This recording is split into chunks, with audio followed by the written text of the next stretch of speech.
Well, the Minister of National Security, Gary Griffith, says there must be a security policy for major events. This as he expresses concern about security for Carnival. He says there is no need for semi-automatic guns at fetes. Meanwhile, NSOC Head Commander Garvin Hira says there will be a new security infrastructure to make Carnival safer. Both men were guests on this morning's Vista program on CTV. Melissa Dasrath has more. In the heat of the revelry, alcohol, mixed with the multitudes of people and the high of the Carnival experience, is a dizzying combination. Anything can happen, but the dangers are often the furthest thing from our minds.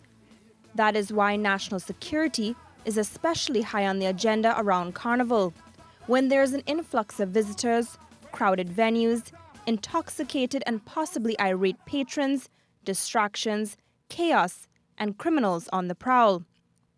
The Minister of National Security, Gary Griffith, recently expressed concern about the use of high-powered artillery at large-scale major events after an incident at the Najiko Super 50 cricket final at the Queen's Park Oval.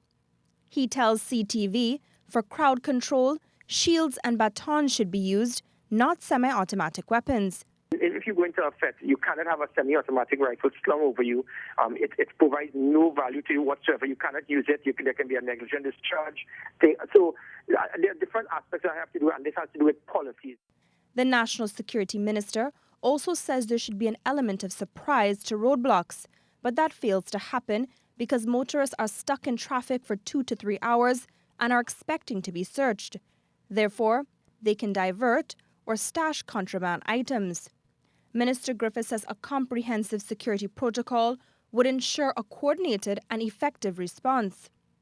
Meanwhile, the head of the National Security Operations Center, Commander Garvin Hira, says crowd management as well as critical or crisis management are key, particularly during the parade of the bands.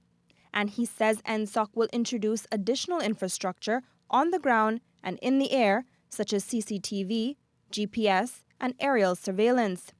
We are going to utilize the technology to ensure that we are monitoring the bands, the CCTV system, the on-the-ground responses for radio and communications, and to ensure real-time situational awareness. At any time, we will have the authority with the key stakeholders, the NCC and the National Carnival Band Leaders Association, who will also be directly involved with the NOC throughout the 2 days of the revelry.